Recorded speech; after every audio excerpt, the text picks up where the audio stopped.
welcome back, everyone. Welcome back. I apologize for the stream going down. I do apologize, and feels bad, man. I know that it usually does heavily impact our viewership and stuff as well, so it feels bad, man. But hope everyone, yeah, I do apologize. Everything's okay. Again, the internet just went down and back up a minute later, so we just lost our internet and we left the game, unfortunately. But now we're back. We're back into game number 2. We don't really know the conclusion of game 1, except for the fact that, of course, our Zerg player here is leading the series. Spawning in the top right-hand corner of the Ghost River, we have our Chinese Zerg player, the Red Zerg, representing Team Super Kittens. It is Silky.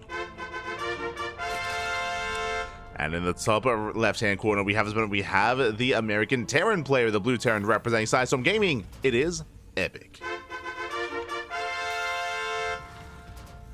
So again, I do apologize for the stream going down. Hopefully we should be okay here on forward. It's just something that happens during the course of ESL Americas. The stream or the internet usually does disconnect at least one time during Americas. I think there's just something about this time slot, something about the time of the day that does cause that to happen on a regular basis. Feels bad, man. Feels bad. We usually find for ESL Asia and for Kung Fu Cup and WTL and everything else. Just ESL Americas, or just this time frame of casting, is a little bit more unstable at times. Feels bad, man. But for now, we're settling in. We are going to be settling in, and again, we didn't see the conclusion of game 1, but Silky was the player that rushed into Ultra Tech and was hidden for so long, was able to successfully hide the Ultra Tech for a very, very long time, and did catch Epic off guard. And now we find game 2. Find ourselves in game 2. This time, Hatch Gas Pool, standard opener, loading into Ghost River, a very small map, very short rush distance by ground. Aggression is favored on a map as small as Ghost River, and we'll see if Epic can keep up with Silky this time. Remember, Epic, again, he was caught completely off guard by the Ultras. Was a bit of a surprise, and as a result, the Ultras, they just snowballed out of control. They broke through, and Epic just could not keep up with that tech, not any further. He didn't have any ghosts available, for example, just stuck on bio tank. I lost a lot of tanks early on. Now we're settling into game number 2. So now we do delay the CC. Sorry, we delay the third base, what I meant to say.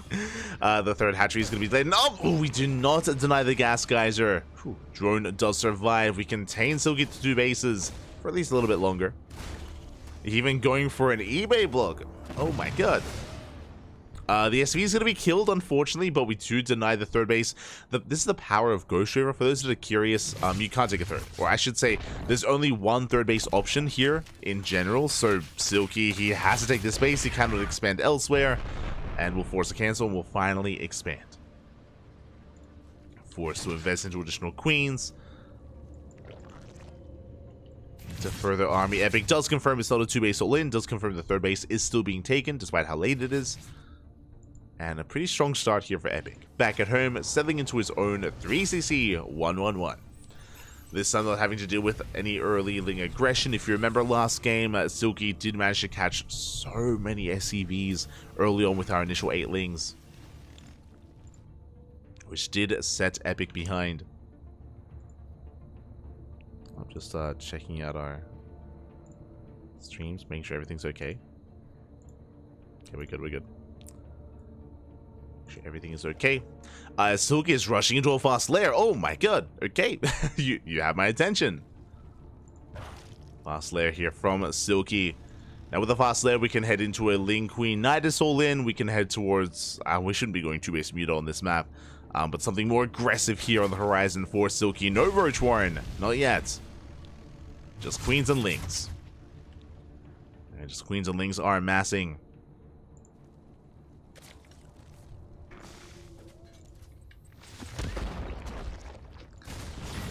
Silky is setting up. There we go. We have our answer. It's going to be Pneumatized Carapace. That is Overlord speed, which means we're going for Drop Lords. We're setting up a Drop Lord play. Setting up a bit of a German taxi, if you will, with those Overlords alongside Queens.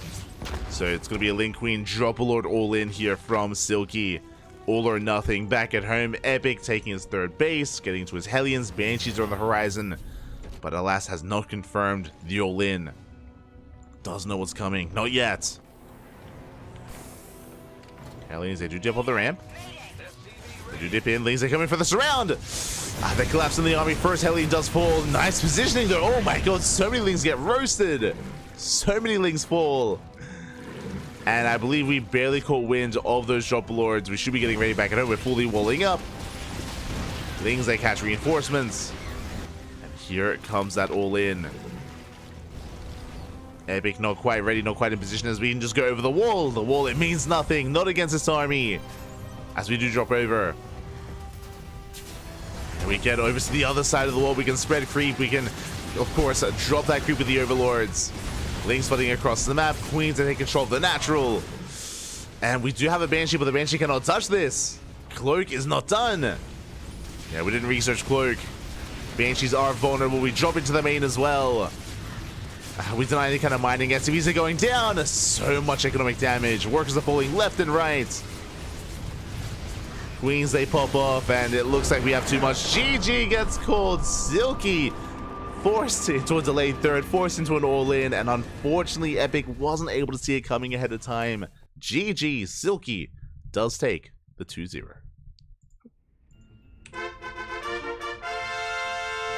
GG, well played. Silky does take the 2-0 here, does advance on into next round. My condolences to Epic. It was, game 1 was more back and forth. Game 1 was wild, but here in game 2 did end a little bit faster here. It did end quite quickly in favor of Silky. Unfortunately, again, Epic wasn't able to confirm the fast lair. Didn't see the fast lair, didn't see the earlier drop alerts either. And Silky will take the series, and with that, we can have a look at the bracket. We can head on over and try to catch up with what has been going on. Again, I do apologize for the stream going down. Do apologize, and hopefully we can get everyone back. Hopefully people can find us again, as we are going to be settling in. And from the top, do we have any updates? Do we have any updates? We have Epic. Epic, of course, getting knocked out by Silky. Silky advancing on to the quarterfinals. Silky going to be waiting for the winner of Dark versus Hapsaya in the round of 16. Winner moves on to the quarterfinals to face off against Silky. In that quarterfinals match, we will most likely just wait for that next series and wait for that series to become available. Scrolling down, we have Geralt versus Trap still ongoing. I believe that's being covered by Steadfast. I believe Steadfast is covering that PvP. Scrolling down, we have Pig versus Future, currently mid-series.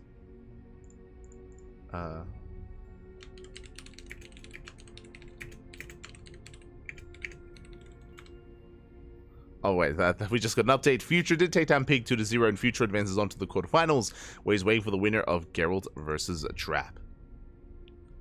So Future is waiting for that. Scrolling down, we have Nice takes down Disrespect 2-0. Nice waiting for the winner of Shameless and Berry Crunch. We just got an update. Shameless did take down Berry Crunch 2-0. Shameless versus Nice is about to begin. In that PvP. Again, Shameless was coming in as a favorite player. I would favor Nice, but I do think that Nice versus Shameless can go the distance. I want to believe that they can go for the get into an ace match there. So best of luck to Shameless up against Nice. Scrolling down, we have Mute getting the walkover over his opponent Duck, and now up against Bjorn in the quarterfinals. Bjorn takes down Gref. I had some faith for Gref, but Gref, his cannon rushes do fail in the end, and Bjorn does come out on top. And Bjorn now up against Mute in the quarterfinals. So the quarterfinals is getting underway.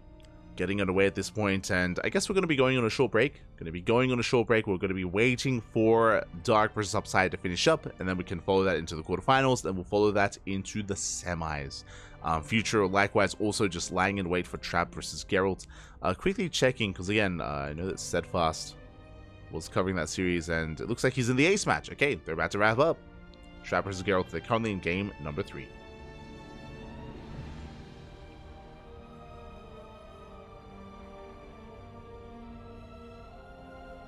Are in game 3, and that could go either way, to be honest. Could go either way. Hello, slow bro, chat, hello.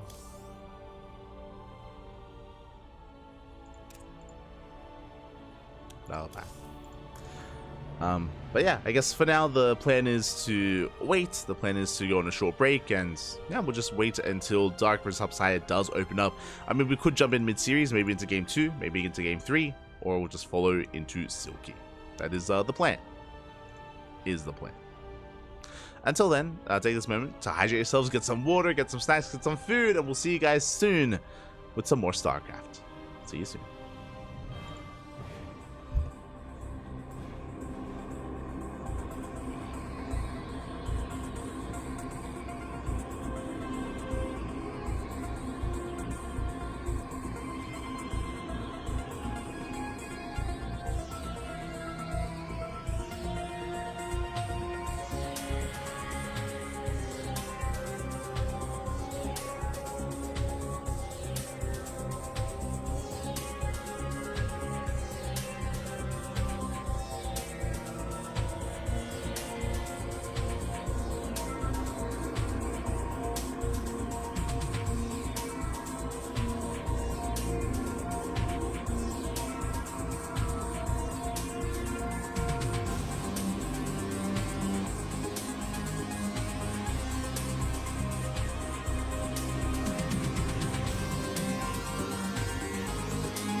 And welcome back, everyone. Welcome back to ESL Open Cup Americas. Again, I do apologize for the stream going down earlier, but we have returned with our quarterfinals match. We've returned with Dark versus Silky in a ZVZ. And here we go, spawning in the top of the left-hand corner of Golden Aura. We have our South Korean Zerg player, the Red Zerg, representing Talent Esports. It is Dark.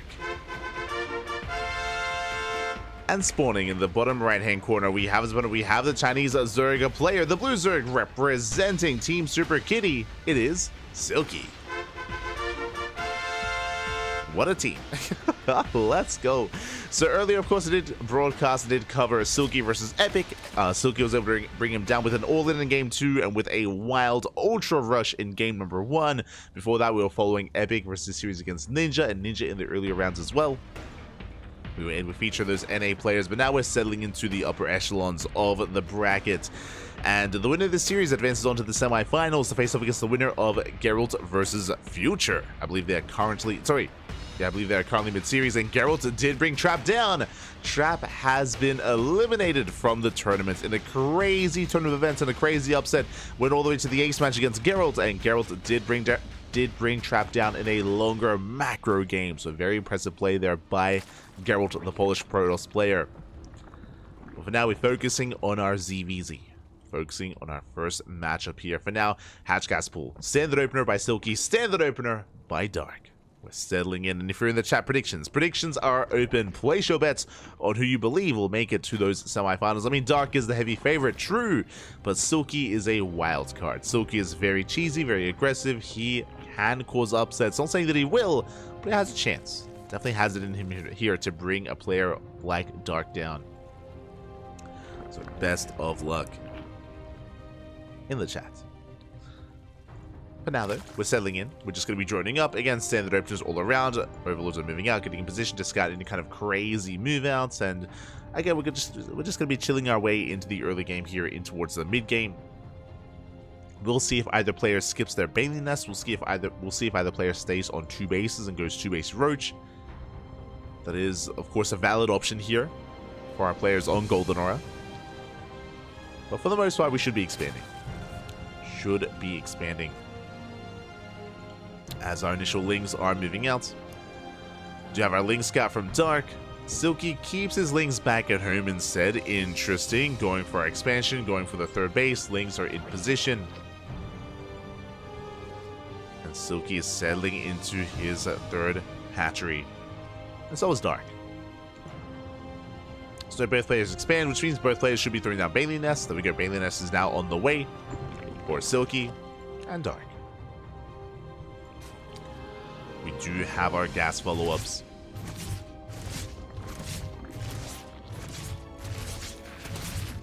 As we are settling into our gas, we can now just drone up, settle into Ling Bane. We do see that Silky is making an extra wave of Lings. Interesting. Still droning, but yeah, Lings are on the way. This will give Silky a more aggressive opportunity. And speaking of aggressive, we throw down a Roach Warren hidden behind the main base, or hidden behind the mineral line. And with this, we're setting up for a Roach push. Dark shouldn't be too far behind with his own Roach Warren, but is going to be much later with his Roaches. Bear that in mind. Safety Bailings are on the way. And Lings are moving out. Silky making an extra wave of Lings behind this as well. The Lings are spotted by the Overlord. Dark is aware. Dark making his own Lings to defend. Extra Bailing on the way. Dark taking this very seriously. Oh! As he does threaten. Oh, does threaten the Lings of Silky. No losing a Bailing yet. So far, good control. Dark does pull away. More drones in production. Oh! Oh my god. As Silky goes to the Queen, Bailing does get targeted down. Nice control here to Dark so far, saving his Bailings. Does focus down his opponents. But now we have Roaches. Again, Silky cut workers at 29. Silky's going for the all-in. He's doubling down, going for the all-in. Lings get a surround on the hatchery. They spot the Roaches popping out. Dark knows, and Dark does have his own Roaches to respond. Now Silky will have the army lead. Silky, he has 9 Roaches to the 0 of Dark. And we gotta go. We have to send it. The longer this goes on, the worse it becomes for Silky. Time is well. No! Time is working against him, but Dark was lying in wait, and massive bailing connections. Silky loses all of his lings, and now it just comes down to the roaches. We have 20 lings coming up behind this to reinforce. That was a massive win already for Dark. Ay, ay, ay. Silky face checking the tall grass. Not like this. A wild bailing did appear, and Silky making his way towards that natural. We have Queens in position, transfused, not quite available, but soon to be. Yeah, Dark with a defensive advantage. He will shut this down. First Queen does fall. But Silky cannot break this. Not here. Not with this army. Bailings do want Lin though. Decent connections. They do summon up the roaches. Oh, but a massive counter bailing from Dark. Yeah, the lings are shut down, and Dark, he will defend. He will break this army and will hold on. GG gets called. Dark survives the all-in and takes game number 1. Whew. GG. Dark does take a lead. Again, Silky going for the Ling Roach all-in. Cutting works at 29. Was so unfortunate, though, that he met those bailings in the middle of the map, that he took them to the face. He lost so many lings early on, and that did take the winds out of the sails of Silky.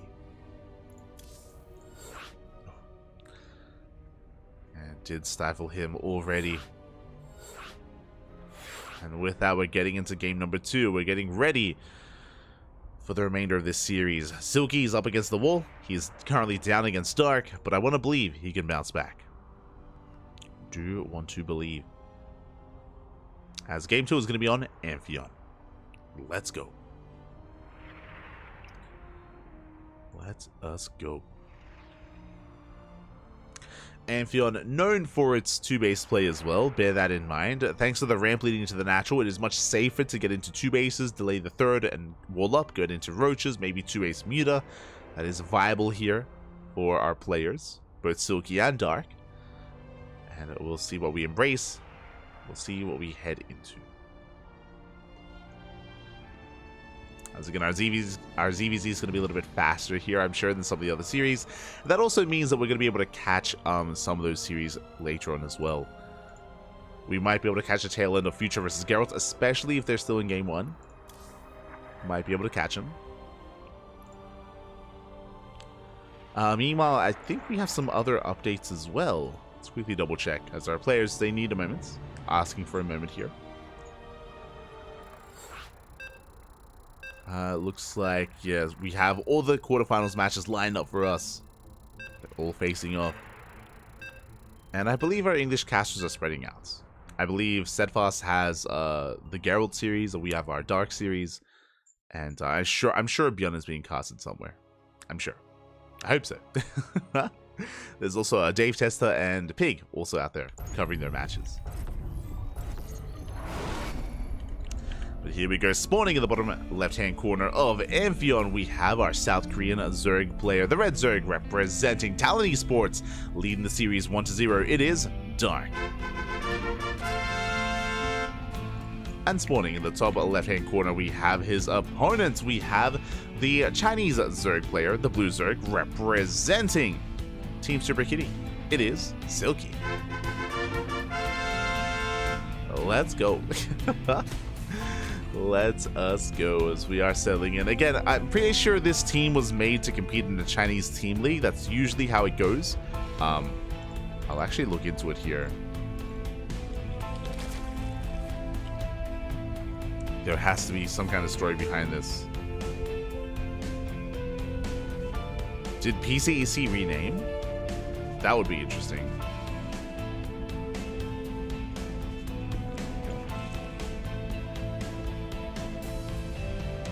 Yeah, okay. We have confirmation. I did just check Wikipedia as we're getting into a hatch gas pool. Hatch gas pool here out of Silky, likewise out of Dark. But just taking Wikipedia, it looks like a bunch of players that were on PCEC have left the team and have joined Super Kitty instead. And I'm pretty sure that is to compete in a Chinese Team League. That was Silky alongside a squad of like four of the players, 5 in total. Why are they called Super Kitty? That's a question I cannot answer. That's not yet.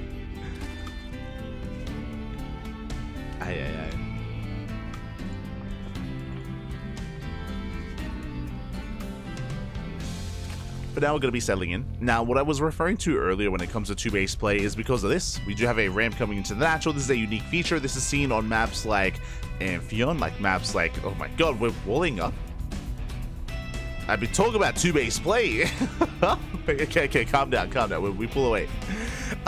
We saw a hatchery there for a moment. But maps like Amphion, maps like Post Youth, and Side Delta. Those three maps, they do feature these ramps, which does allow you to wall up and be that much more defendable on two bases and embrace two-base play a little bit more. We'll see if that's going to be the case here from either Silky or Dark. As Silky, he's banking Lings. Okay, let's go. We're going for a Ling Flood. We're going for an all-in. We're cutting worker production here at 20. And there is that hatchery that we saw earlier. We're going for the hatchery. This is just for larva, just to reinforce. Hatchery has been thrown down. Dark will scout, will confirm. He does get eyes on the hatchery. He knows something is wrong. Bailey Nest immediately on the way. Going for the Bailey Nest, and we're going to need as many Baileys as possible here to defend. We need all the Bailey's, Fappy. Queens are coming forward. Dark is now aware of the aggression. And again, you would not see a hatchery this early on without good reason. He wants to confirm. Lings, they do slip by the Queens. They slip in. They confirm Ling speed, they confirm lack of gases, no lair, and they will get eyes on all the Lings as well. Massive scout there from Dark. He sees everything he needs to. And we can opt to cancel the base and fully wall off. Dark, though, is being a little bit greedy. He's trying to save the hatchery as well. And here we go. Lings are flying across the map. Bailings are now on the way. So far, only 2 Bailings. Just the initial 2. Queens pushing forward. Going to be able to wall up. Yeah, they reduce surface area, they buy time. 3rd Bailings on the way. Oh, we are slowly breaking through, but the Bailings, they have arrived. Ooh, 1 big connection. And we have 2 more Bailings behind this. Queens are getting low. Up! Yeah, we do connect. 1 Bailing left. And we do zone the army away. It looks like we're running out of steam. Yeah, Silky's running out of steam, running out of Lings. So 1 Bailing rating does go off. And Dark holds. Dark, he does hold. GG gets called. Dark will take the series 2-0, advancing on to the semifinals. GG. GG, well played. That was not quite the game that I was expecting. I wasn't quite expecting that kind of two-base play, but sure. Just going for that proxy hat. Sorry, going for the macro hatchery. Going for the Ling Flood. GG, well played. Silky did break down a queen, but not much more than that. As in the end, we did hold, or Dark did defend, and Dark does advance on to those semifinals. And I believe Dark is the first player to do so. Do believe. Exclamation mark B. Exclamation mark B in the chat if you guys want to have a look back yourselves. Quickly heading on over and scrolling up, we do have Dark. Dark, of course, advancing on to those semifinals over Silky. Scrolling down, Geralt still mid-series versus Future. We spoke about it earlier, but Geralt did take down Trap 2-1. I'm sure Dark is happy about that. If you were here last night, we did cast Trap 2-0 Dark. Like, Trap, he popped off hard against Dark last night. And I was waiting for the rematch. I'm sure Dark was as well. Maybe he was dreading it, I don't know. But Trap will not have that luxury. Gets knocked out early on. Now we have Geralt versus Future. Scrolling down, nice for Shameless in a PvP, currently ongoing as well. We also have Mute versus Björn in a PvT. Oh boy, here we go. And quickly double checking, because there is a lot of coverage currently going on. To have a lot of English coverage. I believe there should be a caster for each series. Let me just double check here. Okay, currently Future is up 1-0. It's being covered by Steadfast. Likewise, we do have Dave covering Beyond Series versus Mute, and Pig also covering Future versus Geralt as well. Okay. Oh, I didn't know. Apparently, Pig is using Mapu. I know that Mapu, he is providing a clean feed. I don't know if we're allowed to do that, because I think they're actually compensating Mapu for observing. So I don't think we can gain access to that. But regardless, it does look like, yeah, they are covering the feed. That means no one is covering Shameless versus Nice. Unfortunately, no one is covering that PvP. Bit of a feels bad, man. Bit of a feels bad, man. But we are going to be focusing on the upper half of the brackets. We will be waiting for Future versus Geralt. We will either jump in mid-series into Future versus Geralt, or we will jump into something a little bit different. Or we'll wait for that series to wrap up and follow the winner up against Dark. That is our current plan.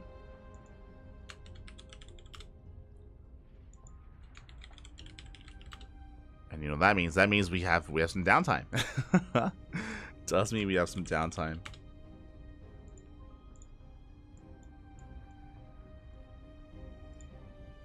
As Geralt and Future, they're still in the early stages of their match. Still in the early stages. So we have some waiting to do. Looks like Shameless and Nice, they just got out of game. They're wrapping up their series, it looks like.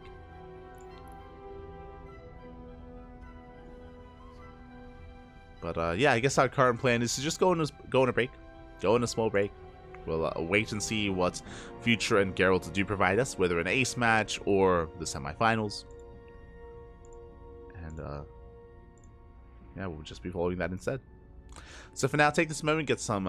oh yeah, we just got an update. Shameless, he pops off 2-0 over Nice. Very nicely done. No pun intended, but congratulations to Shameless for bringing Nice down, and Shameless has advanced on to the semifinals to face off against either Björn or Mute.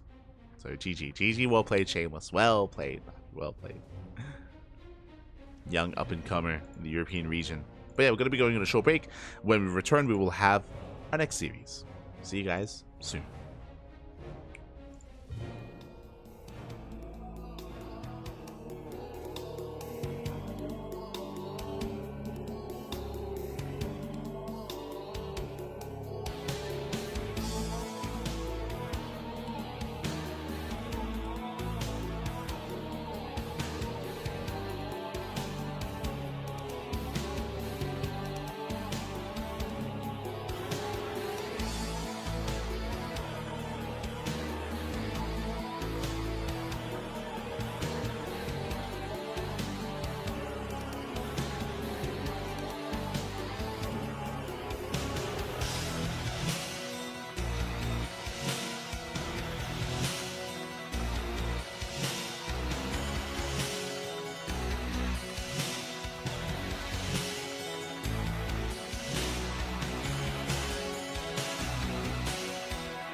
And welcome back, everyone. Welcome back. Hope you enjoyed that short break in the brutal OSC as we have returned with another quarterfinals match. We just wrapped up with Dark versus Silky. Dark did take the 2-0. Dark is waiting in the semifinals for the winner of this series. And we have an ace match. Spawning in the bottom left-hand corner of Amphion, we have our Polish Protoss player, the Blue Protoss representing Sidestorm Gaming. It is Geralt. And spawning in the top left-hand corner, we have his opponent. We have the American Terran player, the Yellow Terran representing Matcherino Esports. It is Future.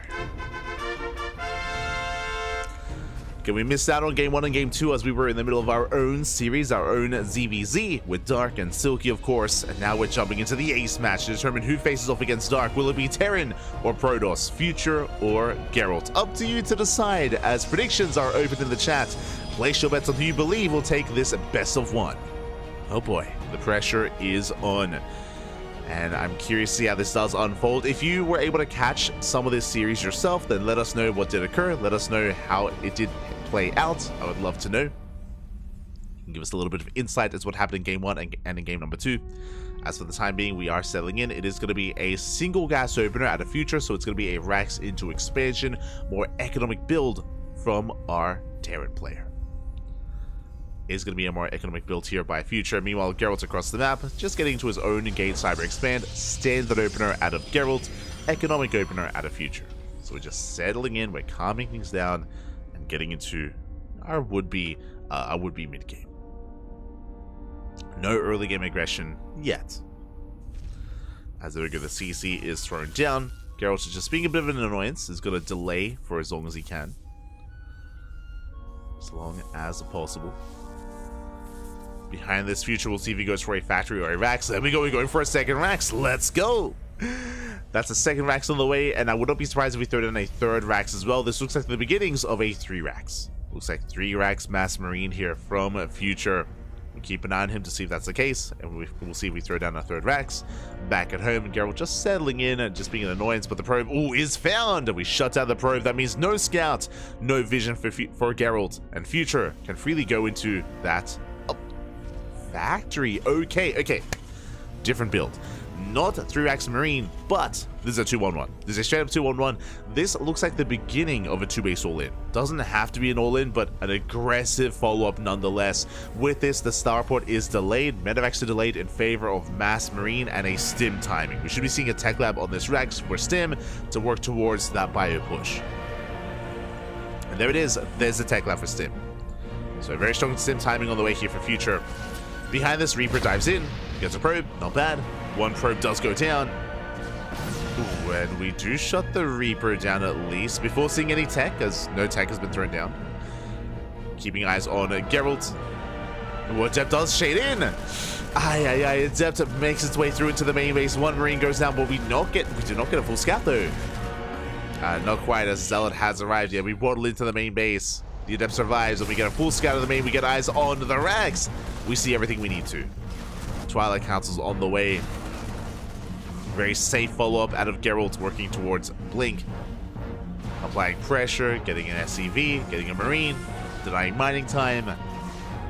And things looking good here for Geralt. Upon seeing this build, we should be seeing additional gateways. We have a second gateway on the way. We should be seeing a third gateway as well, just to be safe, just to be secure. As the additional Stalkers have arrived, applying pressure, picking up more Marines. We pick up another Marine. The Cyclone is going to fend this off and going to fend this away. And we spoke about the third gateway. There it is. Third gateway has been thrown down. So a 3-gate Blink opener here out of Geralt after seeing the aggressive nature of Future. Makes sense. This will give him extra warp pins, will give him extra Stalkers, and he will be able to shut down the early game aggression. Ooh, as the Cyclone gets sniped as well. Oh my god, Geralt's popping off. Very nice pickoffs. Shuts down the Cyclone, shuts down more SCVs. Behind this, third base is being taken. And Future, this Sim time is going to be that much weaker as we're bleeding out so much. We do get a Stalker. But it costs us so many Marines. By the time Stim finishes, what are we going to have left? What do we have left at this point as we clean up every single Marine? GG gets called. We shut down the build of Future before it gets going. And Geralt will take the series 2-1. GG. GG, well played. A brutal game there for Future. Ay, just bleeding out far too much, far too quickly. Geralt able to get a full scout, able to, upon seeing, of course, the main base, able to recognize that there was a timing, there was a window where he could get damage done. It was brutal when the Cyclone fell. That Cyclone was the backbone of the army for Future. Without the Cyclone, there was nothing left. There was nothing left to hold on. There was no bunker on the high ground either. And Future just fell apart. He fell apart then and there. GG, well played. Geralt does advance on to the semifinals, and that means we have our semifinals ready. That means it's going to be Geralt versus Future in the top 4 in the next round. Let me just quickly set that up. But congratulations to Geralt. My condolences to Future. I mean, Future had an amazing run. To make it to the quarterfinals of this weekly is very impressive, so a shout out to Future. Unfortunately, not able to have a deeper run here, as Geralt will advance on in his stead. Likewise, I believe Bjorn did take down Mute, and Bjorn is now mid-series versus Shameless. I believe that's being casted by Dave Testa, so shout out to Dave. Shout out to Dave as he is covering that lower semifinals. And that means both semis are now underway. Both semifinals. So we're nearing the end of the broadcast.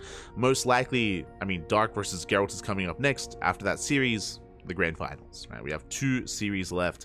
Someone was asking in the chat earlier, like, if I was gonna ladder. It's been a couple of days since I've laddered, and I would love to, but I do have another cast in a couple of hours. I have a cast in 8 hours time. Did post in the chat, but WTL World Team League, we're doing a catch-up stream of day number 2 of WTL in 8 hours. If you remember, at the time, there was no English cast of WTL. We were busy with Cheeseadelphia. We were busy covering cheese. Because of that, there was no coverage on WTL, so we will be catching up with those replays. We'll be catching up with the replay cast instead. That is the plan.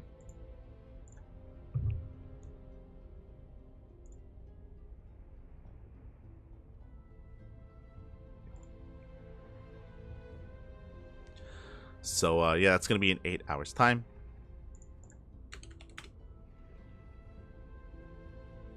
Until then, vetoes are underway, and both Geralt and Dark are getting ready. They are getting ready. Geralt's penis on full display. True. Full display, man. But what I was getting at is that I usually don't ladder before a cast. If I ever do, it's usually a bad idea. Usually a bad idea if I ever do a ladder stream, just because it takes a lot of energy. Like, it takes a lot out of me to ladder before casting, and that means that whenever I cast after a ladder session, I'm usually like out of it. Like, I'm usually drained, and there's a little bit less energy, and I try to make sure that I don't take away from a broadcast. So if I ever do ladder, it's usually if I'm not casting that day, in the afternoon, I mean. So sometimes, like, on Thursdays or something, then I can find time to ladder. But yeah, few and far between, unfortunately. I would love to ladder more often. I'd love to play more. Just been having a hard time finding time to ladder recently. Nowadays, I'm like laddering once a month. Like, it's brutal. Like, I don't have any time. Don't have any time, Bobby. So yeah, we'll figure it out. We'll make some time, I'm sure. For now, though, we're going to be going on a short break. There's not much going on, and we're just going to be waiting here for Dark and Geralt to finish their vetoes, and then we'll be jumping into their series. They're just going over their vetoes as we speak. Going over those vetoes. Meanwhile, again, I did mention before that Dave is on the lower semis, and they're currently in game 1 of Shameless versus Beyond. Do appreciate it. Shout out to Dave. Big shout out to Dave.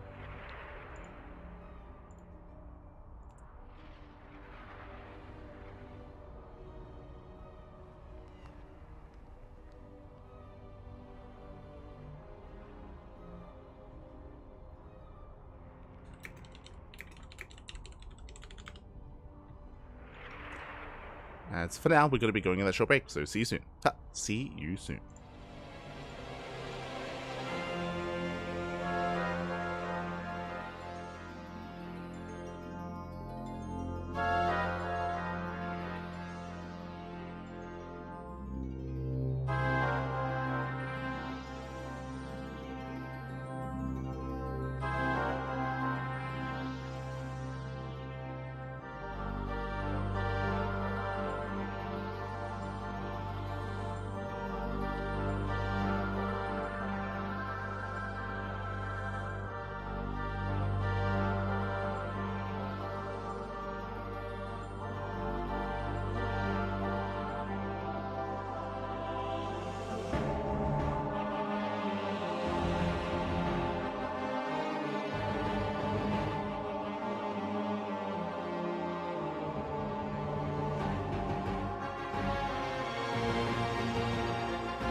And welcome back, everyone. Welcome back to the semi-finals of ESL Open Cup Americas number 236.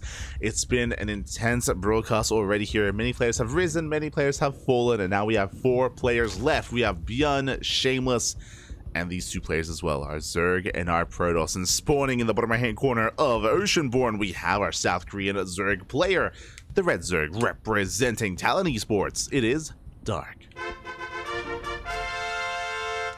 And spawning in the top left-hand corner, we have the Polish Protoss player, the Blue Protoss, representing System Gaming. It is Geralt. Here we go. We have our PVZ, we have our semifinals, a fresh best of 3, and if you're in the chat, predictions are open. Place your bets on who you believe is going to take the series, whether it's our Protoss or our Zerg, as Dark is going for a drone across the map. We are setting up for a proxy hatch. Now, the way this works is that if Dark's natural base is denied, then he will go for the proxy. If it isn't, then he has the option to just go for his natural expansion. Expansion is being taken, but do you see what I see? No spawning pool yet. Oh, we are taking our gas. Drone is diving in, but alas, we are lacking those minerals. Need a little bit more time. And do we go for the hatch block? It looks like we will. Couple more seconds and the hatchery. Oh, it's going to be close. The probe is in position. The hatchery is going to be denied. We barely do deny the hatchery, which means back at home, yep, spawning pool is thrown down. We don't commit. We don't commit to the proxy hatch. If the probe wasn't here on the low ground, we would have seen it, but alas, the probe does deny the hatchery. We throw down the spawning pool, and in the end, Dark is going for a standard game. He was more than willing to go for the proxy hatch, don't get me wrong, he was willing, but was denied. Was denied the hatchery. Drone gonna rotate around. Being a nuisance, does not get the gas seal either, and Geralt is looking quite comfortable, to be honest. Pretty comfortable opener, going for a Gate Cyber Expand. Or Gate Expand to Cyber Core, standard opener here out of Geralt. Is pretty well set up. And we are easing our way into the mid game.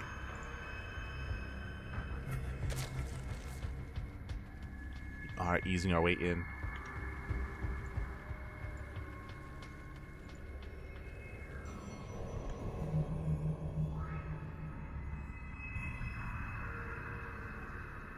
As we do so, we do have a Stargate here in the main. It's going to be a Stargate opener out of Geralt. Again, it's a pretty standard opener. Going to be Stargate into a third base, into Triple Oracle. Whether we go into Glaive Adepts or Pulse Blink Stalkers in the follow-up, that's going to be the question here for Geralt. He's more of a Stalker player, but we'll see. We'll see what he does take into. Back at home, Dark just embracing the Hatch Gas pool into a third, droning up, settling in. Are going to be settling in. Overlord dips in, does confirm the tech of choice, does confirm the Stargate opener. And also confirms the initial Oracle as well. There is no Void Ray, there is no Phoenix, for example. Dark does confirm.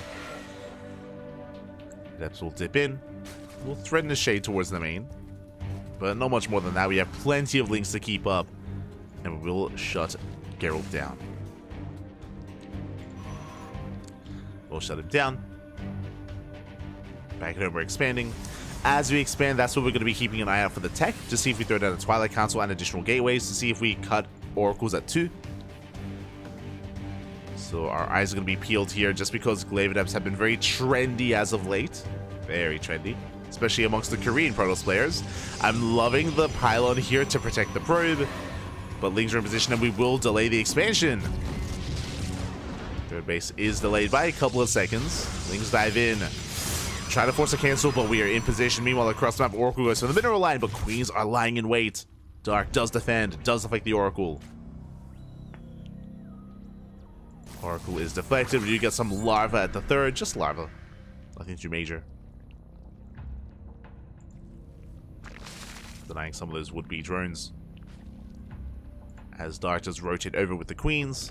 Spores are going to be on the way. We have a Spore in the main, we have a Spore at the natural. And there it is. There's that follow-up, and Dark sees everything. He sees it all. It's going to be a Forge and a Twilight Council. So that looks like +1 in Blink, potentially +1 in Charge, but what's important, not Glaive Adepts. So Dark knows he can be greedy. That is a... Oh my god, we're rushing into the lair. Okay, I say rushing. This was around a 4-minute 40 lair timing, 4:45. This looks like Ling Hydra. Looks like we're going to be skipping roaches, but we'll keep an eye on the roach warren timing, or on the lair timing, really. Oracles dip in. We do keep up. Zoning those oracles away. Gases are being taken. This could be a Spire as well. True, could be Spire tech. I'm leaning towards Hydras, but both are an option. Both are viable. Against +1 Blink Stalkers, though, it's risky to rush into Spire play without roaches. Speaking of, Roach Warren has been thrown down. Okay, we have options. Lair is about to finish, and what is the tech going to be as we're taking all of our gases, all 6 gases being taken? This has to be the Spire, right? I mean, this could still just be Roach Hydra. Okay, there we go. We have the answer. Lair is done. Hydra's on the way. And this does make more sense here, especially if we're going for a Roach Warren. Roach Hydra here, very gas intensive for Dark. Is taking up. Geralt's going to be applying some pressure. Blink is halfway done, so without Blink we can't really push in too far, but we can threaten the creep. We can push back some of the creep and keep Dark honest. Links are amassing. Queens come forward. So far, Dark does defend. Dark he keeps up. He does keep the army at bay. More Lings and Hydras in production. Lings, they go for a counter across the map. We get eyes on the 4th. Did you get eyes on the 4th base? Both players, their 4 bases are under fire. And coming force a cancel for either player. Lings still not done. Lings across the map, they're getting out of control. And they're getting out of hand. Blink finishing up in 10 seconds. Stage trap goes off. Doesn't quite catch the army. We go for the recall. And across the map, we defend. Oracles, they did race back home. We do defend the 4th base. Likewise, Dark also holds on to his own 4th. Both players do hold on, and Hydras are revealed. Hydras are spotted. Hydra speed on the way. Roach speed on the way as well. I think the roach speed is just for safety in case we did have to invest into roaches. For the most part, Dark is embracing Ling Hydra. And we'll keep an eye out for an infestation pit. An infestation pit will give us a tell that we're working towards lurkers and hive tech. For now, just Ling Hydra. Just the Ling Hydra. Across the map, Geralt throwing down a wall of cannons and shield batteries, setting up his fourth base. Main nodding over, rocks are being knocked down. It looks like Dark is going for a committed push. The fourth base. The fourth base is not saturated. We've drawn up to 68. That is just over 3 base saturation, but under 4 base, of course. And Dark is going for one committed push here. Hydras are amassing. Roaches are flooding across the map as well. Very committed. And this needs to get damage done. This needs to break the fort. Again, the roaches are going to be a little bit more of a surprise here for Geralt. Not purely Ling Hydra.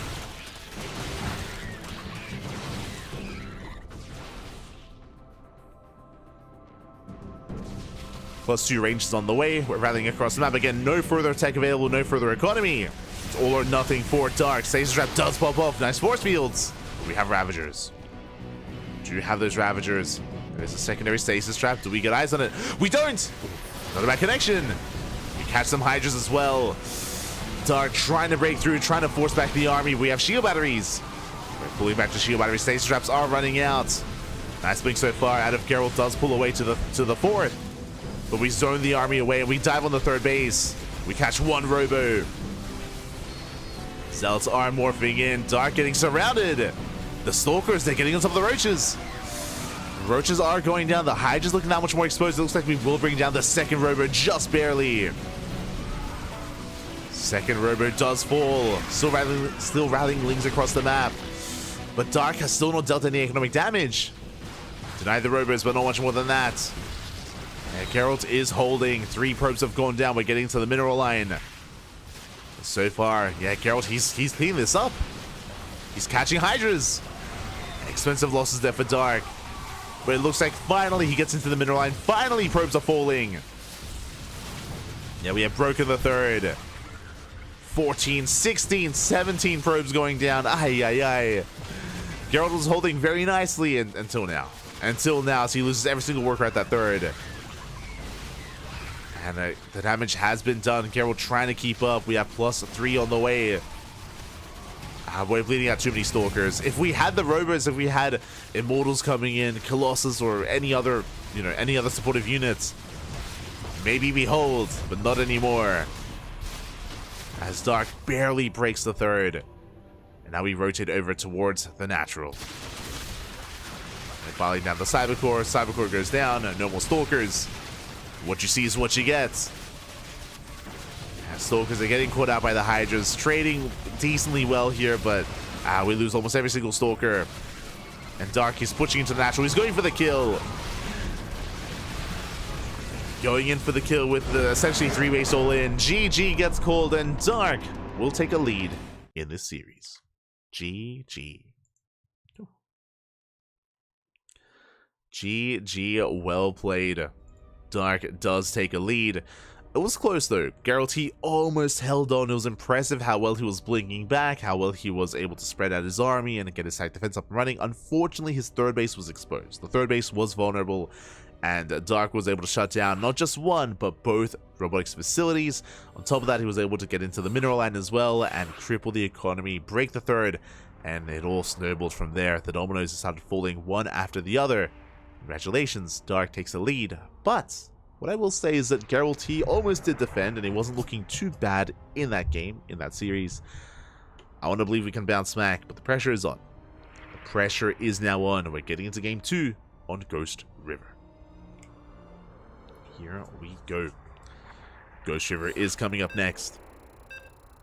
And we'll see if Geralt can force the ace match, or if Dark advances on to the Grand Finals. When it comes to the lower semifinals, I believe Beyond vs. Shameless is still ongoing. Last we checked, they were in Game 1. By now, they might be in Game number 2. I would imagine. Yeah, they're in Game 2.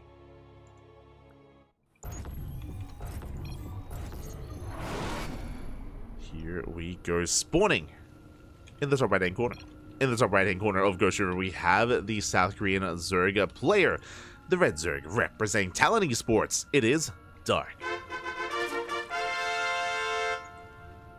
And spawning in the top left-hand corner, we have his opponent. We have the Polish Protoss player, the Blue Protoss, representing Sidestorm Gaming. It is Geralt. Here we go.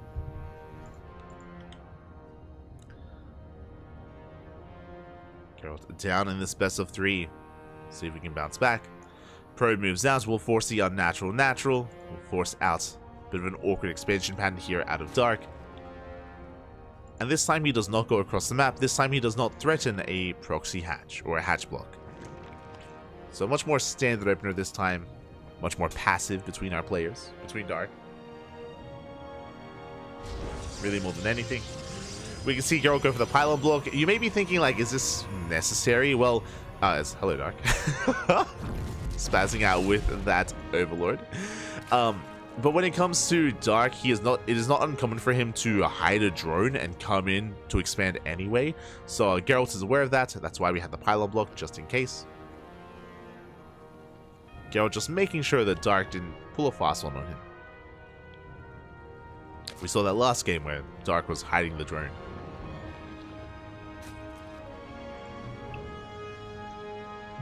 Did hide the drone.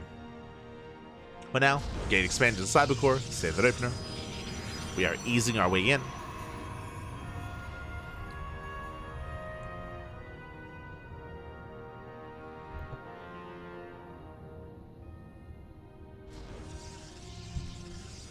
Easing our way into this here. And it looks like, based on the pylon location, it's going to be another Stargate opener, as the pylon is closer to the edge of the main. It's going to be a little bit easier, or going to be a little bit more efficient and faster for the Oracle to get across the map. So it looks like we're just settling into our game. Meanwhile, Dark did invest into an extra wave of Lings. That's going to be 6 Lings on the way, not 4. Will be to shut down the probe and to apply some pressure. Lings moving out. Dark, meanwhile, he's parked here on top of the pylon. Meanwhile, as Dark is parked on the pylon, we go for the Twilight Council with the natural. Okay, cheeky moves out of Geralt. He will hide the tech for the time being, but here comes the Lings. Yeah, the Lings, they slip in, and even though Geralt, he hid the tech from the Overlord, does not hide it from the Lings. We get a full scout, we get eyes on the Twilight Council, and Dark now knows of the early game aggression. And Dark is now aware. Let's go. With this, in a couple of seconds, we should be seeing a defensive Roach Warren out of Dark. Just before the 4-minute mark. Robo's on the way. Now the question becomes, is this going to be a DT opener or Glaive Adepts? Now we've not pulled out a gas. We have not pulled out a gas. Actually, we pulled one out at least. But I'm leaning towards DTs just because that one probe was just to move here towards the left-hand side. Trying to get a read on what's going on. I imagine Dark Shrine, and yep, there it is. Dark Shrine is on the way. So DT opener out of Geralt. We'll force the recall back.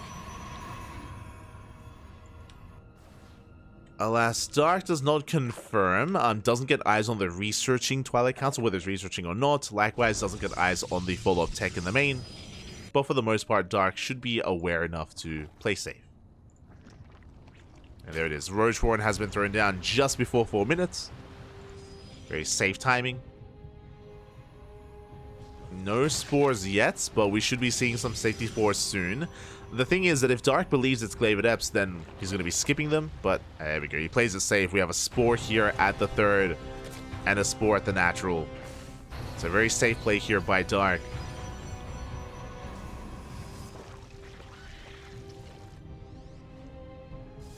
With that, Dark is going to be ready for this. He has this tools to defend, and he shouldn't take too much damage. Shouldn't take too many losses.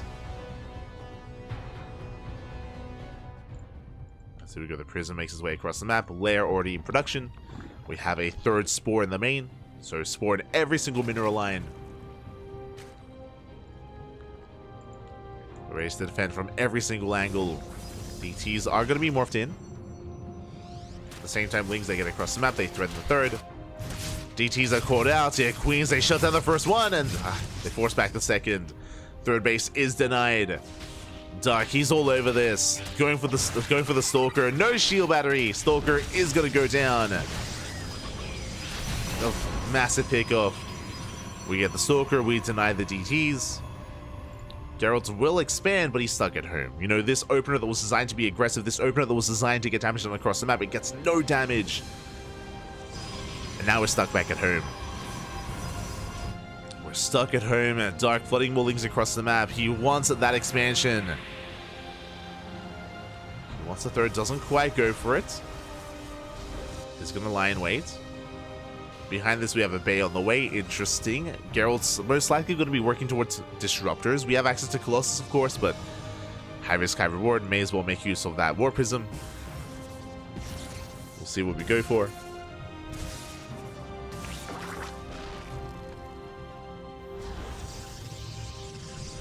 As Dark back at home, he's joining up, fully saturating his third base, getting a fourth, and taking into Ling Bane Roach Ravager. Pretty solid composition here in the mid game. Mainly Bane Roach Ravager, avoiding Hydras. Denies the pylon.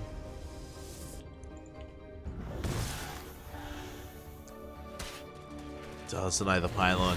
And even though these Lings aren't really getting any damage done, they're keeping the Archon busy. They're keeping the Archons busy back at home. Rocks are being knocked down.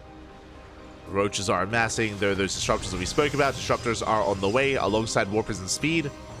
Disruptor drops have potential, but honestly, there's a lot of pressure on Geralt. A lot of pressure on him to get damage done with those Disruptors because of how rough this game has been so far.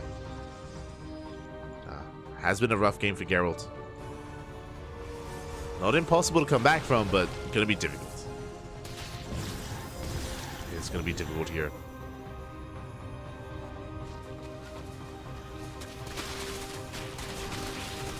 As Dark, he knocks down those rocks. Massing more Lings, massing Roaches. Archon's still being active. And we do get eyes on the army. So, yeah, Geralt is getting in position. The Disruptors do rotate over. Show us the Novas. Up! First Nova goes off. It's going to be close. We do shave off some Roaches, not bad. Those 3 Roaches going down. And we deny the Ravagers. Not a bad start for Geralt, but here we go. Darky rotates over to the left-hand side. We have a wall of Banelings. Oh my god, that is so many Banelings! 30 Banelings waddling in, and Disruptors are on cooldown. Which means there's nothing to stop the Banelings. They get into the mineral line. They knock down the wall. Baneling speed kicks in, and there's no way out. The probes! There's no way out. They get annihilated. 18 workers go down. And we're not done. We find even more damage. We knock down the shield batteries, knock down the pylons. Nova goes off. The split is too good. We avoid the Nova. Oh! Second Nova a little bit better. But reinforcers, they come in from behind. The Disruptors are exposed. Nice juggling here out of Geralt. Does preserve his army, but the Stalkers are falling one after the other. We save the Disruptors, but we lose the Stalkers. Yeah, everything's just snowballing out of control. We have broken the third base. We've broken the army. There's barely anything left. We're down to 2 Disruptors in the War Prism. Ooh, we're down to 1 Disruptor in the War Prism. Ah! And we don't get the Nova off. At the same time, we lay siege upon the third base. We have a handful of Stalkers. We can blink up into the high ground. But we can't do much more than that. As that third base has been killed. And you can see Dark just rallying towards the natural. We do have potential for a Disruptor, for a Nova. But just the one. DTs will defend. Detection is required. Dark backs off, but Geralt, he's stuck on 2 bases. We're stuck on 2 bases. We're stuck with a 2-base economy, a 2-base setup, and it's not going to be enough here. Geralt has to pull off a miracle, has to commit to an all-in. And again, there is potential with these Disruptors. Like, we can pop off and get some amazing connections, but we're going to need to do that again and again. Because Dark is chilling. Okay, we're on 4 bases. We're joining up.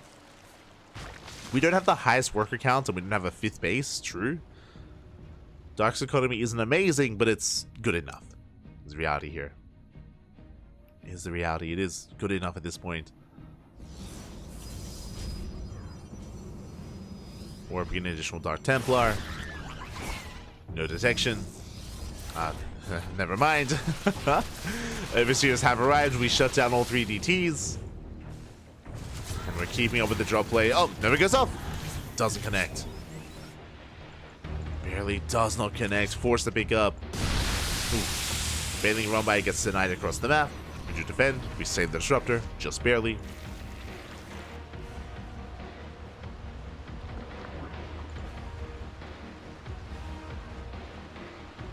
Just barely. We do save that disruptor. Hive is on the way. That's going to be for Viper Tech. Vipers are the big thing that we're missing here. Vipers, they can yoink and abduct disruptors, immortals, colossus. They can parasite bomb the war prism as well. They can do it all. They can do it all.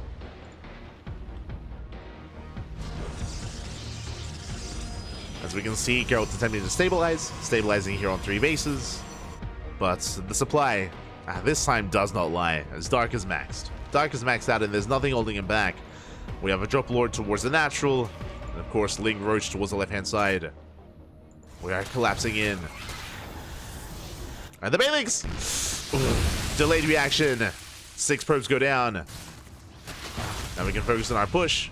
There's still 2 Banelings left in that Overlord.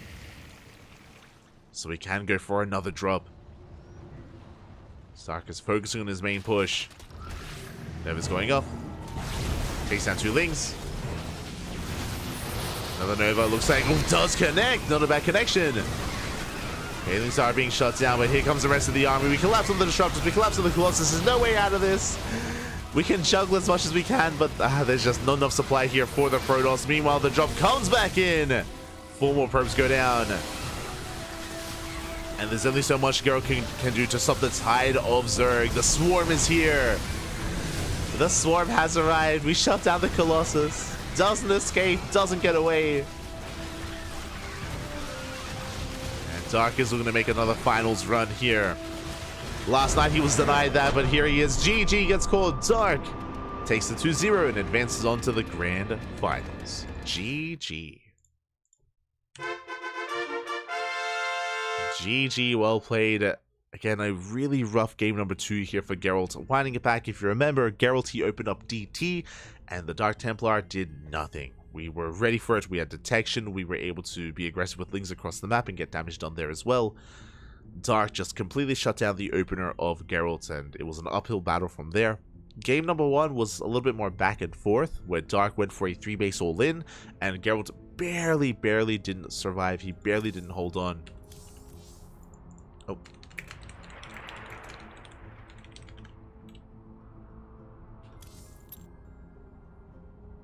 Barely did not hold on. And yeah, in the end, Dark was able to take the lead in the series, and then it all snowballed out of control here in game number 2. So congratulations to Dark as he does advance on. My condolences to Geralt. He had a good performance to make it this far. He was able to bring down Future and Trap. I don't want to take away from Geralt because, honestly, it's because of Geralt in a way that Dark is able to go as far as he is. As a reminder, Dark, he played in last night's tournament in ESL Asia, and Dark got knocked out early on in the bracket because of Trap. Trap 2-0'd. Trap was on fire last night. He 2-0'd Dark, he 2-0'd Rogue. Trap, he is a beast in PvZ, and I recommend the VODs. He clowned all over Rogue and Dark. And yeah, Trap was looking so damn strong last night. Here, this morning, Trap is denied a rematch against Dark. He's denied going up against him again as he fell to the PvP to Geralt. So I'm sure Dark is grateful to Geralt. I'm sure he's happy. I'm sure, oh, thank you, happy, thank you. You got rid of the Korean Protoss. But again, that was a very big result for Geralt to bring Trap down. So very nicely done. Geralt clearly showing that in PvP he can take it to the best of them, but does fall in the PvZ. And with that, we're getting ready for the grand finals. We do have an update. Björn did take down Shameless 2-0, and Björn has been patiently waiting for the winner of this series. It's going to be Dark versus Björn coming up next. Here we go. It is going to be a best of 5 finals. And we are just setting that up.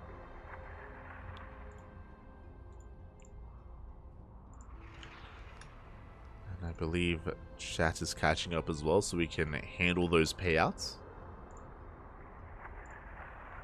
and dive into our final series. Here we go. It's been a relatively fast one here. It's been, what, 3 hours so far? It's been a 3-hour cast, and we're already here in the grand finals. I mentioned before that we are missing some of our other big heavy hitters this week.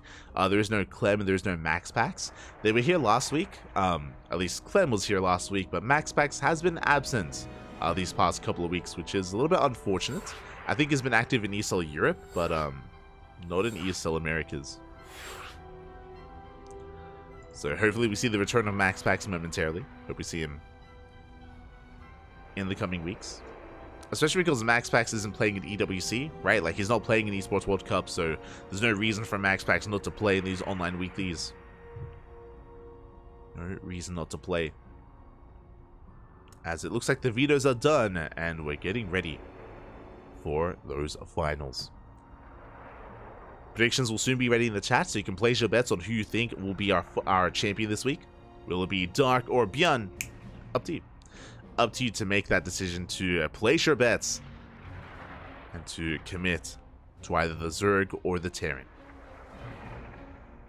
Who is it going to be? As game 1 is on Post Youth.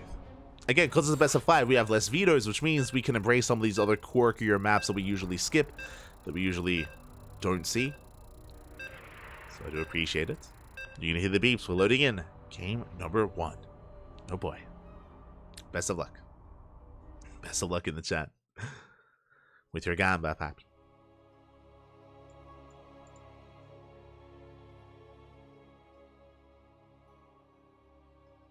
Here we go. And spawning in the bottom left-hand corner of Post Youth, we have our South Korean Zerg player, the Red Zerg representing Talent Esports. It is Dark. And spawning in the top right-hand corner, we have his opponent. We have the South Korean Terran player, the Blue Terran representing Shopify Rebellion. It is Björn. Here we go. We have our ZVT. Dark versus Björn. They've been rivals for many, many years at this point. It's crazy to think that it's been so long since they've faced off in, of course, their own respective world finals many, many years ago. And they still do face off quite often here in these online events, even offline events as well. And who do we favor? I mean, I think I give the slight edge to Dark, especially with Björn's playstyle. I do want to give Dark the edge, but we'll see. I'm going to be shocked if it's a 3-0. In either direction, it should not be a 3-0. We should be seeing a back and forth instead. We should be seeing a more dynamic series. But we'll see. For now, Hatch Gaspel, standard opener out of Dark. Likewise, it's going to be a CC first from Björn. CC first is usually reserved for some of these more defendable maps. Maps like Post Youth, for example, sometimes on Alkione as well.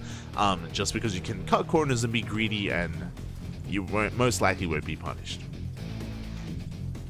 Most likely.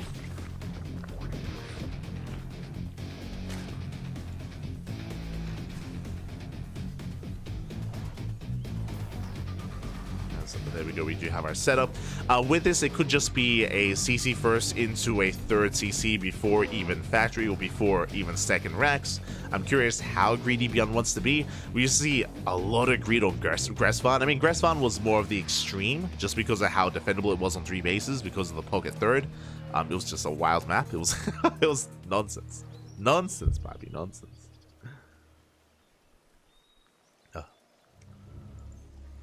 Thankfully, we're done with Gressvan. I mean, it always made for a lot of fun games, to be fair. It was always a lot of fun.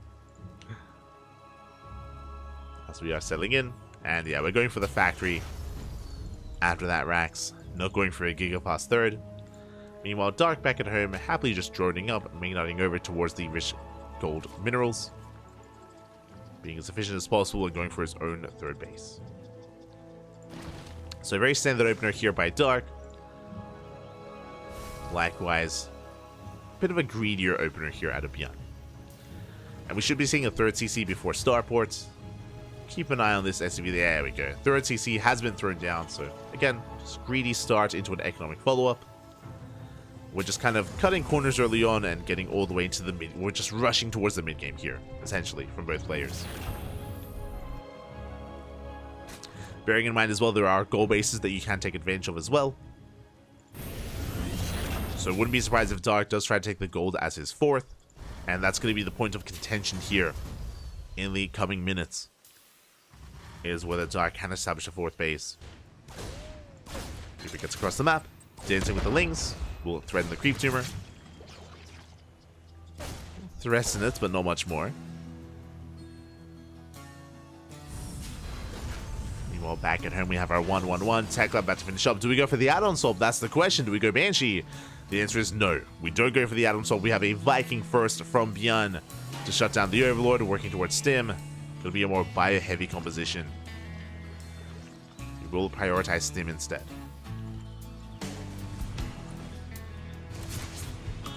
It is risky just because Dark is known to embrace roaches. I mean, he still has the option. Still has the option to go for roach play as well, which can catch a Terran player off guard, but there is no Roach Warden yet, so any kind of earlier Roach timing we are missing, so no real need for the Banshees.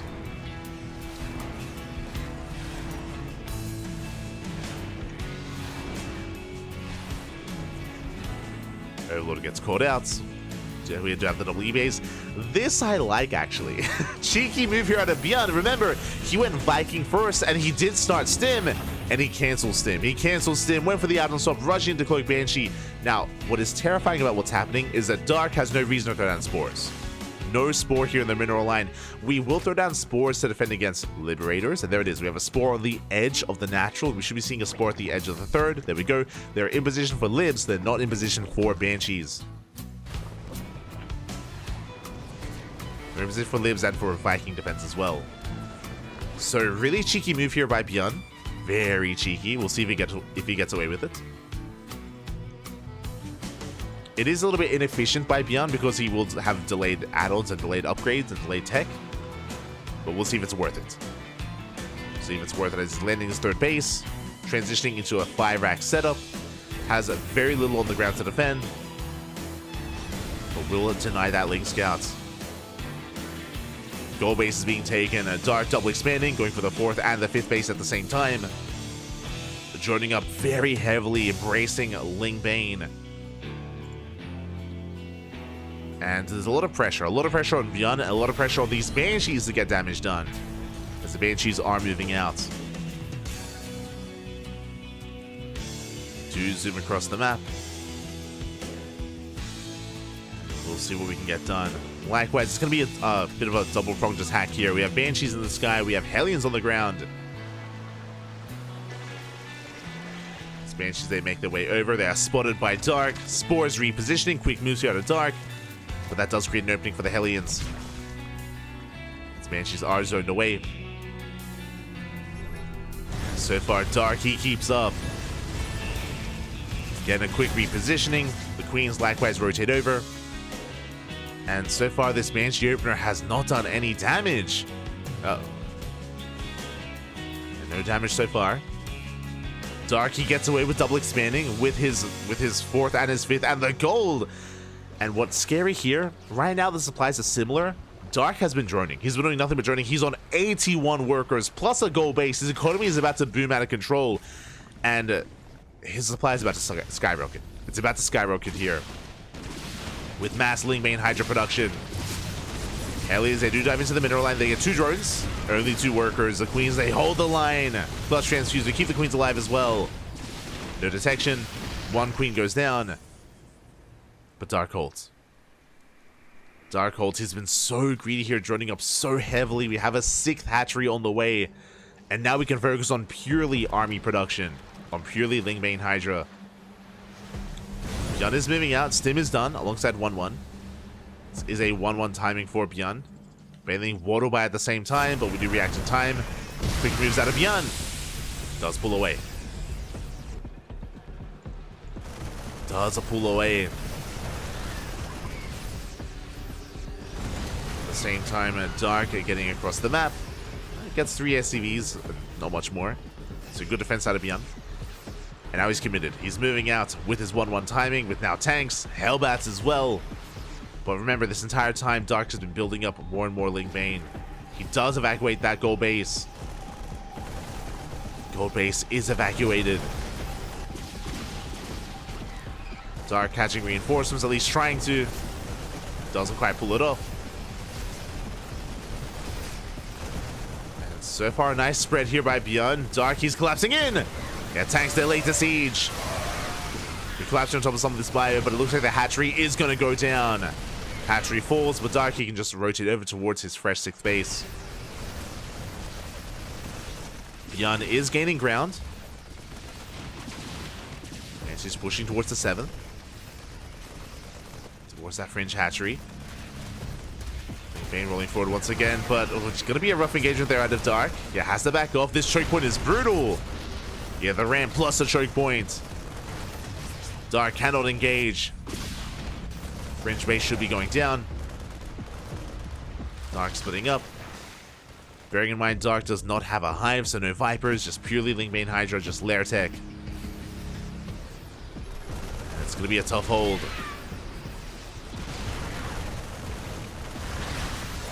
As Byanni's gaining more ground. We're just waiting to pull the trigger. 2 tanks behind this. Only 2.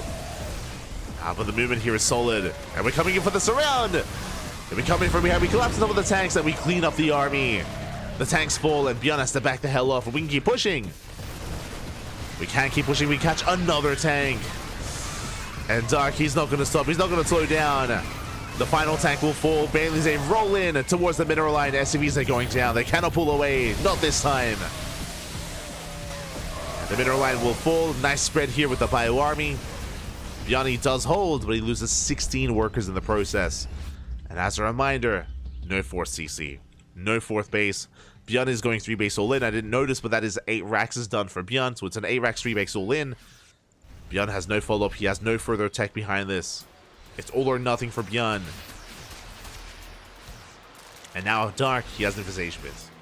He has the pit, he can work towards Hive Tech. And really patient play here out of Dark. He does collapse over the tank once again. And all Dark has to do is just kill the tanks, snipe the tanks, and just remax. Remax, rebuild. The pressure's on Byan, not on Dark. And Dark, he saves the fringe base. He saves the hatchery, takes the gold. Dark, he's looking solid, and Byan, he's running out of steam. He's running out of steam. Remember, Byan, he was completely all in. Byan had no follow-up, going for a double drop. We are in position.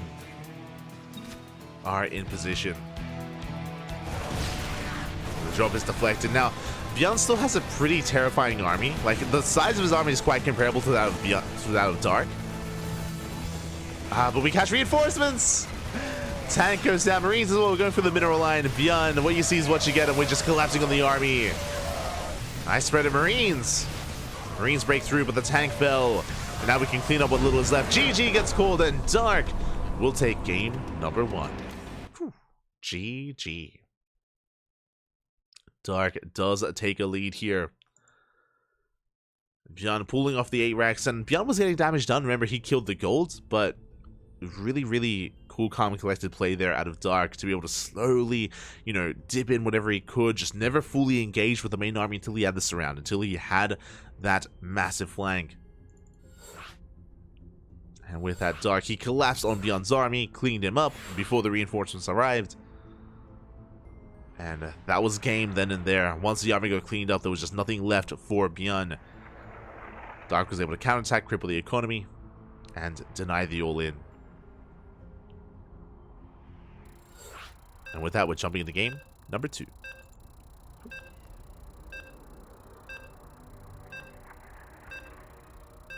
Here we go.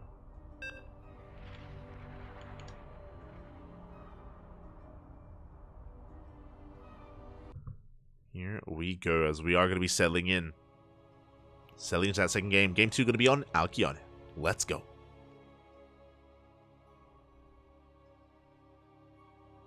Here we go. And spawning in the bottom left-hand corner of Alcyone, we have our South Korean Zerg player. The Red Zerg representing Talon Esports. Leading the series 1-0, but it's a best of 5. Plenty more games ahead of us. It is Dark. And spawning in the top right hand corner, going for a 2x Reaper opener, we have the South Korean Terran player, the blue Terran representing Shopify Rebellion. It is Beyond.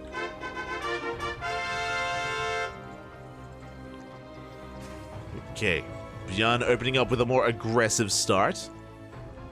Going for the initial Raxes. Hello. Hello, Mr. Beyond. Going to be skirting around the edge here with that SCV, but it's still opening up with the Raxes back at home, going for an SCV scout. And the way this works here with our abundance of Reapers, the goal is to... Oh my god, we're going for one proxied. Okay, I was curious what the SCV was doing. So it's 2-Rax Reaper, but one of them is proxied, so it's going to be that much more aggressive. This could even lead into 3-Rax Reaper. I'm curious if we commit to a 3rd Rax as well. For now, Reapers are going to be amassing, and the goal here is to not just deny the 3rd, because of the proxy, our goal is to get economic damage done. To get some worker damage, catch a queen as well. Overlord does not quite confirm. Yeah, barely the Rax is out of range. Dark doesn't get eyes on the proxy, fanning out both of his overlords. Like, Dark is playing safe, he's looking for proxies, but does not come across it, doesn't find it. And will rotate back. Behind this, just Hatch Gas Pool, standard opener out of Dark. Here's going to be a standard opener. Now we're settling in.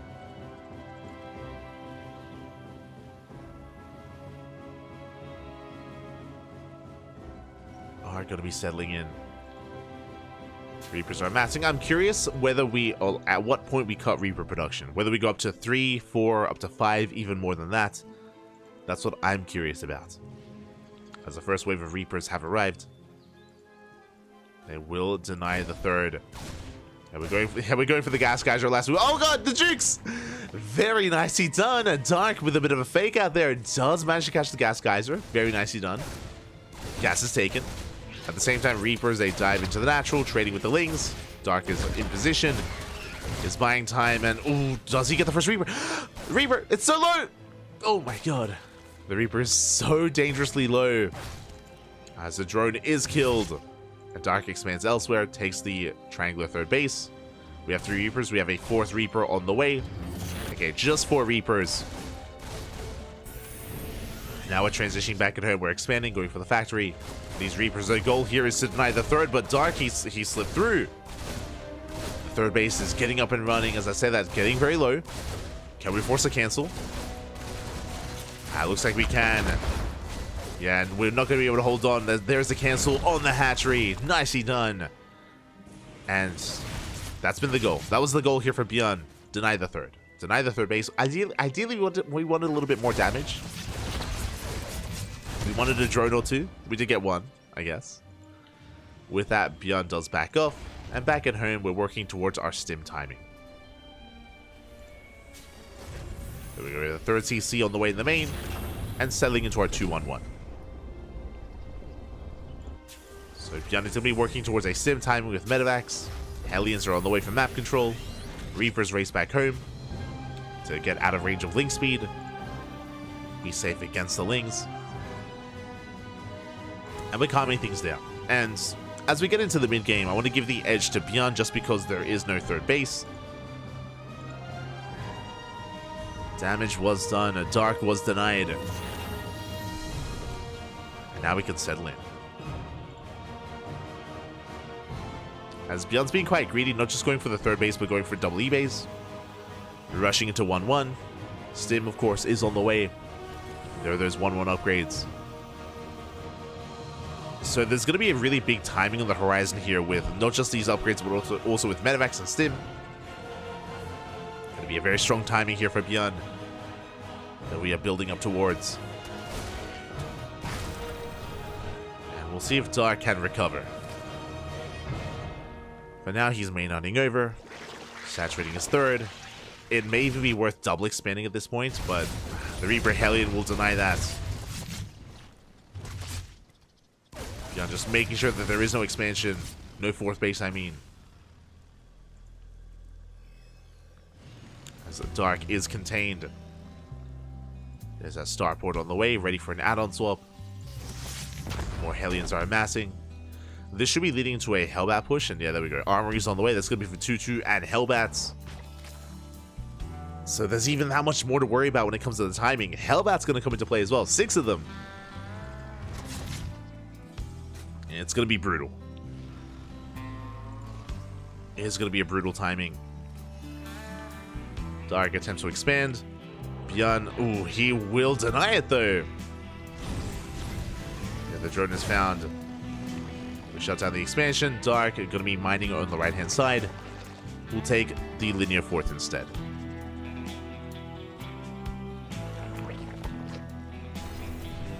Fourth base much more defendable. Upgrades are finishing. Medevacs are on the way. Oh boy, and here comes that push we were talking about. So we've been building up towards this moment. All the upgrades are lined up.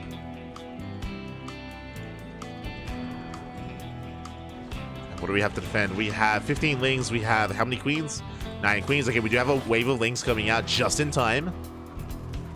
But here come those Hellbats. They're going to be morphing in. Yeah, brutal push here. No banelings, just purely Ling Queen to defend. It's going to be a tight hold for Dark. But that's a lot of queens. Lings are coming from behind, but they're going to be denied. A nice movement there with the Hellbats. Lings, they melt, and we're getting on top of the queens. They're falling one after the other, and Bjorn, he has too much. He's snowballing out of control, shuts out every single queen. GG gets called, and Bjorn ties up the series 1-1. GG. Again, a very brutal timing that we were building up towards from the beginning with those 1-1 upgrades, with Hellbats, with Stim, and Dark just could not keep up. If Dark had gone for an earlier Baneling Nest or a Roach Warren, then that's a different story, but Dark was relying on purely Ling Queen, and clearly that was not enough to keep up with that timing of Bjorn. I don't blame Dark. Again, Dark was being greedy. He was cutting corners. He was delaying tech because of how behind he was, because he lost the third, and because his fourth was delayed as well. So there was a lot of pressure on Dark to be greedy, which is why that timing hit so hard as well. The Baneling Nest was in production, but it was too late. It was too late there for Dark. Dark, he didn't realize that crisp timing that was coming across the map. He wasn't able to scout, wasn't able to confirm. And just like that, we're tied up 1-1. We are going to game 3. Diving into game number 3 here. It's a best of 5, still plenty more games ahead of us. Plenty more to come as we're loading into Dynasty. Here we go, and spawning in the bottom left-hand corner of Dynasty, we have our South Korean Zerg player, the Red Zerg representing Talon Esports. It is Dark. And spawning in the top right-hand corner, we have his opponent. We have the South Korean Terran player, the Blue Terran, representing Shopify Rebellion. It is Bjorn.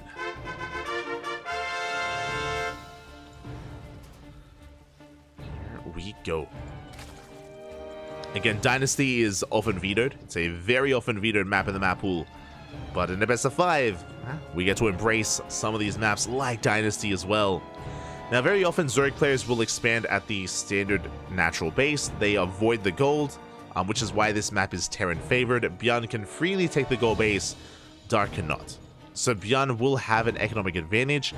Because of that, typically in ZVTs, Zerg players go into Roaches and they go for a Roach all-in. Roach all-ins are very common on this map to punish this gold base. How you punish it? You cannot punish it with Ling Bane because of the mineral wall, of course, but you can punish it with Roach Ravager.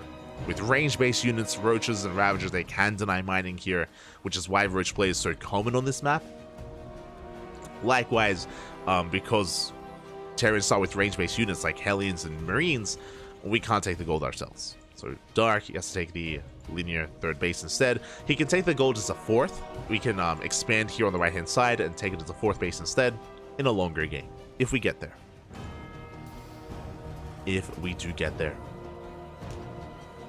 For now, that was a CC first. A very greedy build by Bjorn, going CC first into a delayed Rax.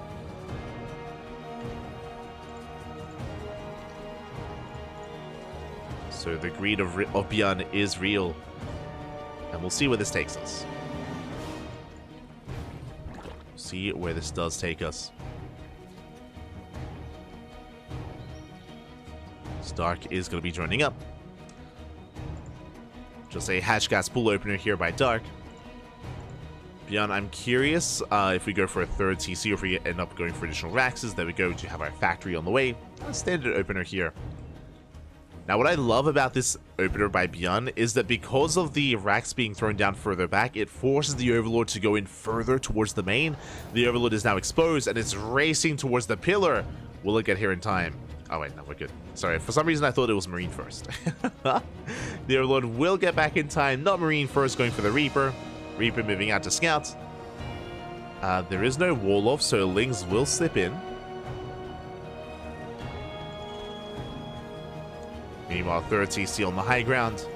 Reaper does check. Reaper confirms no gold base.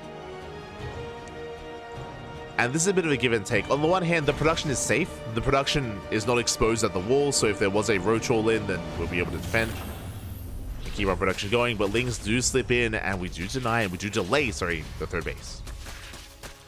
Third base is delayed. We get one SCV kill. Not bad. Getting a second. Second SCV goes down as well. Third SCV. Oh my, this is getting out of hand. Fourth SCV. Oh my god. 5.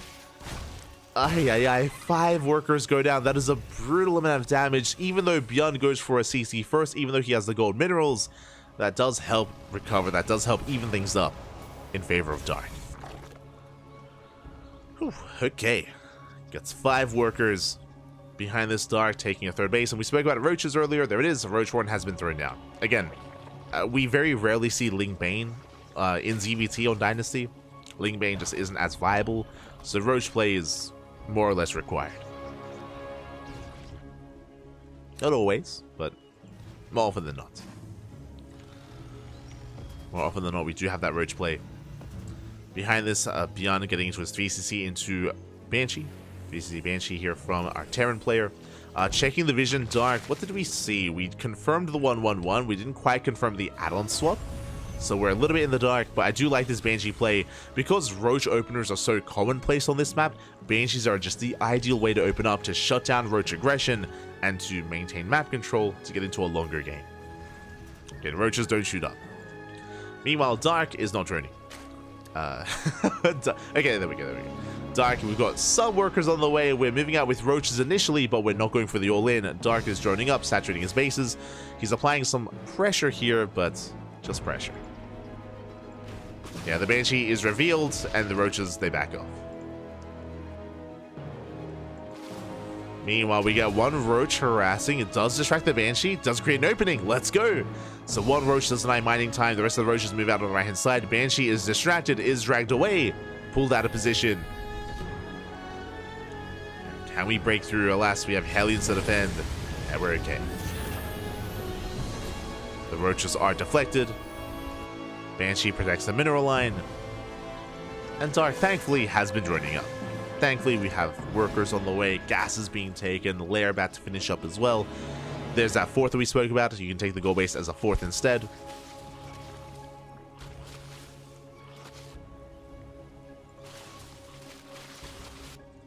And we are settling in.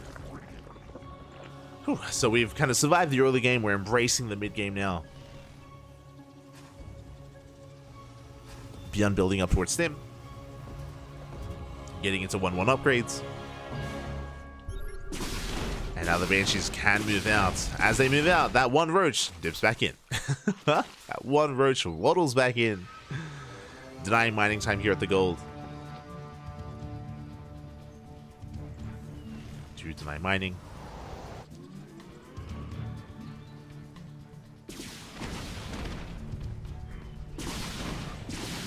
We deny mining for a moment, but the roach is cleaned up. Behind this, Hydrogen on the way, so it's going to be Roach, Hydra into Lurker. Okay.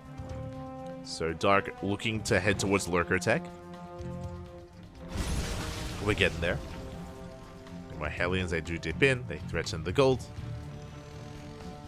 Really only threaten, though.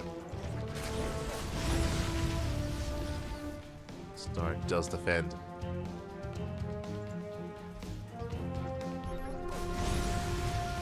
Third base.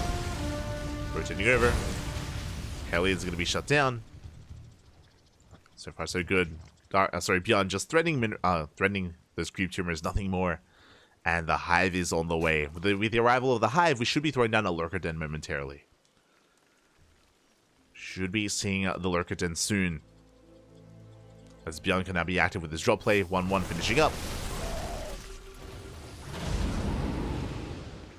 Unfortunately, not enough room in the medevacs. 2 Marines. No, they got left behind. The Marines. Unfortunately, left behind. We drop over the wall, though. Deny mining at the gold. Catching Overlords. Nicely done. Do get 1 Overlord. We ensure that there's no mining whatsoever at the gold base. Even focusing down the Hydras. We get 1, we get 2, we get all 4. Hi, oh my god. Massive pickoffs. Hydras go down. Medevacs will escape just barely. And with the completion of the hive, we're going into Viper tech. No Lurker Den yet. It's going to be Roach, Hydra, Viper. Vipers are a nice way to, of course, support the army with those blinding clouds. But this is a bit of a Heart of the Swarm composition. It's not too efficient. It's not ideal. We'll see how it works for Dark.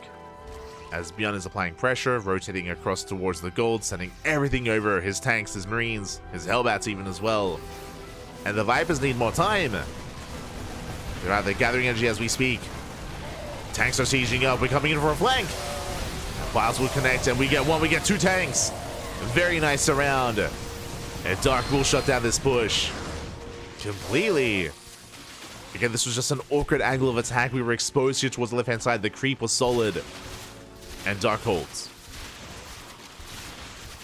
Dark does hold. Bjorn forced back, now taking a 4th base. Throwing down a 2nd factory.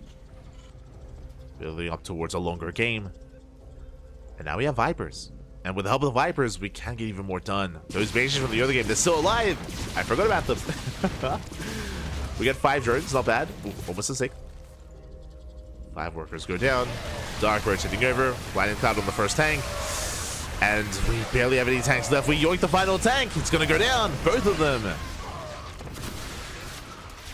We catch both tanks. We shut down the factory. Factory is denied. And boys are being pulled. Beyond in a moment of desperation, trying to hold on. We'll take down some Hydras, but Darky's snowballing out of control. He breaks through the main army, getting on top of the 4th base. It's an orbital, not a planetary. Ay, ay, ay. A little bit too greedy there by Bjorn. The base is going to be shut down. That's going to be a kill on the 4th.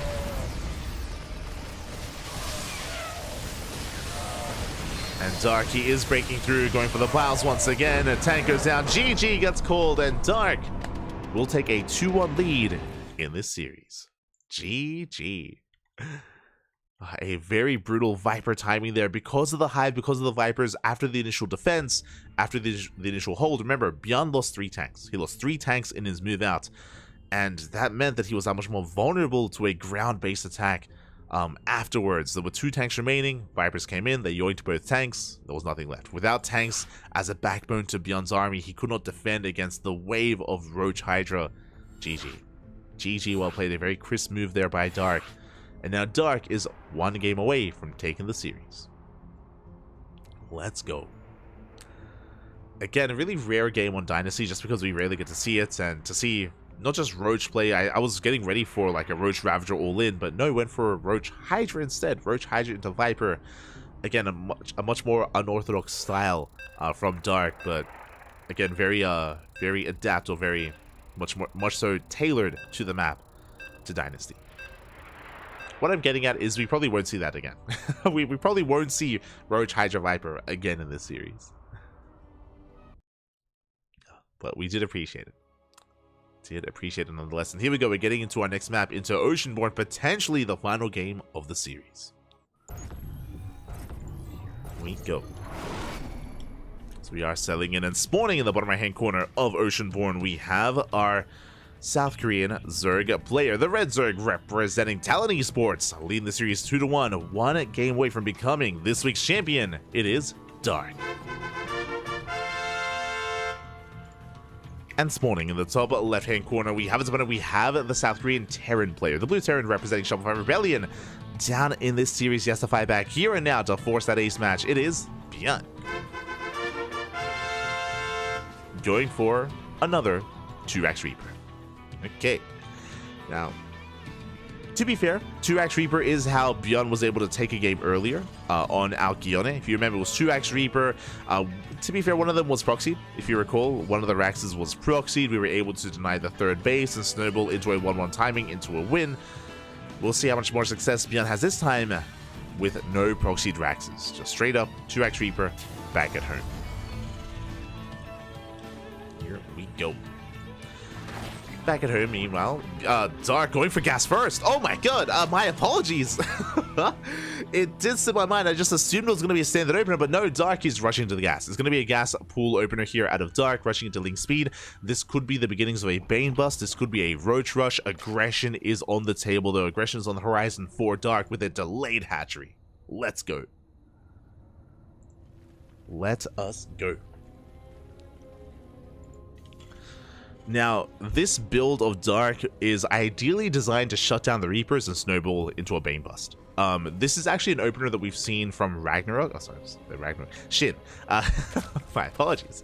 From Shin from time to time, especially in the previous map pool. We saw this a lot out of Shin against 2x Reaper. For now, though, Dark is unaware of the build until now.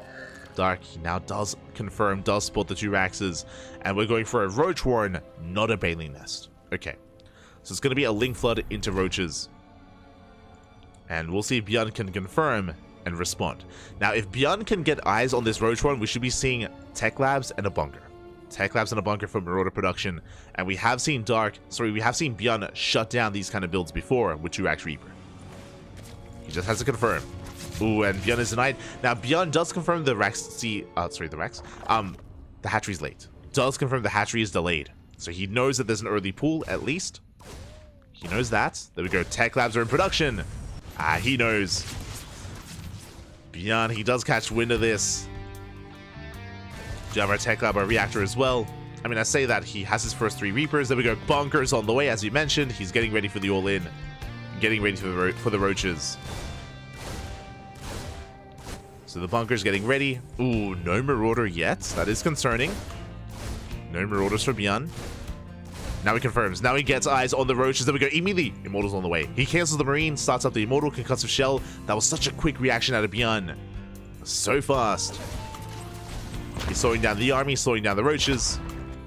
Ideally, he has to pre-pull some SCVs to repair the bunker. And workers are Maynarded down. Roaches moving out across the map. Going to be delayed by those Reapers. First Marauders in the bunker. We have the 1 SCV to repair.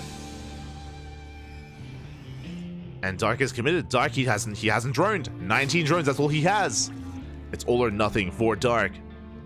Ravagers are morphing in. Bjorn trying to find the army. Does confirm the Ravager. I'm a little bit concerned about the lack of SCVs. Just the one. Just the 1 bunker as well. Didn't go for the 2nd bunker. Here we go. Dark, he does commit. Lings a flood on 4. The collapses of the Marines. Files will connect, and the bunker is going to go down. Yeah, the bunker does fall. This is looking dire here for Bjorn. He's kiting back. Lings a collapsing on top of the main army. We shut everything down again. No 2nd bunker, no repair. And Dark, he's done it. He's broken through. We deny Stim. Stim is denied. We're knocking down the front door as well. Flooding more Lings across. The 1 Reaper survives, but only 1 Reaper. Boys are being pulled. But it looks like it's just too much. Too much to handle. There is a 2nd Marauder. Is a 2nd Marauder. But so many workers are falling. And we do morph in another Ravager. Just in time. The Marine count is getting higher, but the Lings, they're flooding in. Yeah, we're flooding into the main base. Flooding into the natural. There is no wall.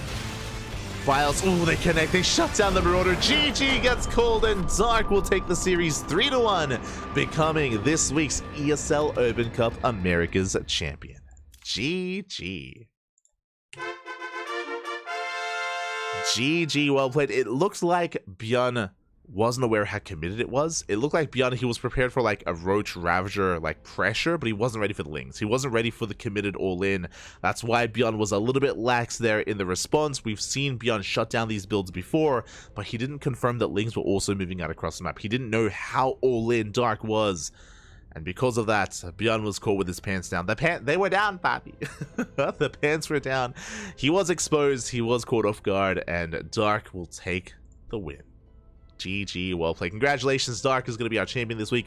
My condolences to Bjorn. He had a great run, don't get me wrong. He had a great performance, making it this far into the finals.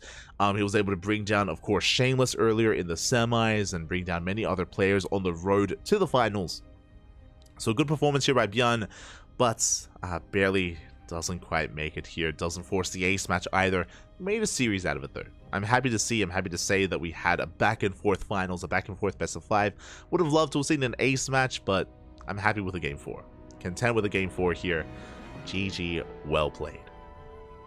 And with that, that is going to be wrapping up our broadcast for the day. Not just a shout out to the Dark and Beyond, a shout out to Geralt. A special shout out to Geralt because he was able to shut down Trap. Like, he was able to bring the series to the ace match and bring down Trappable players in the quarterfinals. That was the biggest upset of the tournament. Biggest upset. I missed the series myself. I would have loved to have casted it. But yeah, for Geralt to bring Trap down, Trap was poised to make a finals run, to be honest. Like, if there was ever anyone to stop Dark from making it to the finals, it would have been Trap. Trap was denied. Trap was denied in the quarterfinals by Geralt. So, massive upset there from the Polish Protoss player, and GG. GG, well played. It does bode well for Geralt moving on in these upcoming weeks and upcoming months of StarCraft, so best of luck to Geralt. Morning. I say the morning, I mentioned earlier in the day that we do have a second broadcast coming up. It's going to be in 6.5 hours. In 6.5 hours, we're going to be live with WTL, with World Team League Day 2 of Round 8. If you're curious,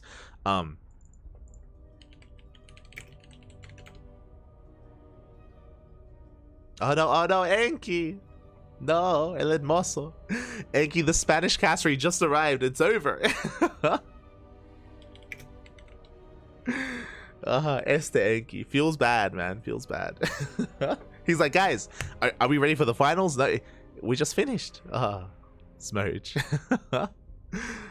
Much love to Enki, of course, Spanish caster. He arrived a little bit too late to catch the tail end of the tournament. But what I was referring to, usually WTL is over the weekend. Friday, Saturday, and Sunday is the scheduled time slot for WTL, for World Team League. But on Saturday, we were busy with Cheeseadelphia. We were otherwise preoccupied with Cheeseadelphia instead, so we weren't able to broadcast WTL. Not just that, but the stars aligned and no English coverage was actually held on Saturday for WTL. Wardy was otherwise preoccupied, Rotterdam was unavailable, Steadfast, like all the other typical English broadcasters weren't there either, so no one casted Day 2 live. No one casted Day 2 of WTL in English, at least. It was casted in other languages, thankfully, in Korean, in Chinese, in French as well, but it wasn't casted in English. So we're going to be going over those replays in 6.5 hours. 6.5 hours time. We will be going over the WTL replays. Actually, just double checking the calendar here. Yeah, we're good. Just double checking the calendar. And I was just trying to figure out when we're going to cast viewer replays. For those that are curious, we have been accumulating viewer submitted replays in the chat. You do have a point redemption. You can redeem your points to make me cast your replays, regardless of what happened, how fast or how short it is. So we will have a viewer replay cast over the weekend. I'm just quickly checking our schedule, and we have a free day, or we have a free afternoon on Saturday. So after KSL, we will be all over those viewer replays. So if you're interested, if you want to tune into some more chill StarCraft and not as serious and just some ladder games essentially that were submitted, we'll be doing that after KSL on Saturday. That is the plan. Is the current plan. Otherwise, we are done for the time being. Again, our next broadcast is going to be in 6.5 hours. Other than that, we'll be back tomorrow as well. Tomorrow in less than 24 hours with the Code for Giants Cup number 7. That is going to be a Brazilian-only tournament from Brazil. Fala galera, papi. Fala galera. We'll be jumping on some Brazilian StarCraft tomorrow, around this time, or much earlier, around the start time of ESL Americas, for those that are curious. So early in the morning, we'll be covering you. We'll be jumping on that Code for Giants Cup. Likewise, tomorrow is also going to be Kung Fu Cup and also OSC King of the Hill. 3 events tomorrow. 3 events back to back, papi. Oh my god, a lot of StarCraft here on the CranKy Ducklings, as always. Always live with some kind of StarCraft. So yeah, stay tuned. We'll be back in 6 hours. We'll be back tomorrow. We'll be back the day after and the day after that as well. Every single day we have plenty of StarCraft available. Meanwhile, Sea Duckling Open is an event that also occurred over the weekend. Unfortunately, we weren't able to cast it live. We didn't cover Sea Duckling Open live, but we do have it scheduled for replay cast on Saturday. After KSL, after the viewer replays, we will have Sea Duckling Open, our Bronze to Diamond tournament. So if you want some Bronze to Diamond StarCraft, we got you covered on Saturday as well. Otherwise, thank you for watching. Thank you so much for watching. Thank you so much for the support. Of course, payouts. Got you. Of course, payouts are going to be paid out in the chat. And we'll see you guys next time. Thanks so much for watching. You can follow us on all the social medias, Twitter, Facebook, Instagram, YouTube, and Discord. All things CranKy Ducklings if you want to follow us and be notified of when we go live. Otherwise, you can support us on Patreon. You can see just under Bjorn's name, our Patreon goal is set up to help boost the prize pool of our weekly tournaments. Again, we do host events, like I just mentioned, Sea Duckling Open, Master Swan Open, Sparkling Tuna Cup as well. These are Diamond events, Masters events, and Open events that we do host on a weekly basis, or on a regular basis, I should say. And yeah, we try to provide as much as we can for the players out there and host events for players and bring everyone together. And if you want to help grow our events, Patreon is the place to do it, to help boost the prize pool and pay out even more players. That is the plan. That is the goal. Otherwise, thank you for watching. Thank you for watching. We will see you guys next time for our next broadcast for WTL. Till then, hasta luego. Ciao, papi, ciao. Hasta luego.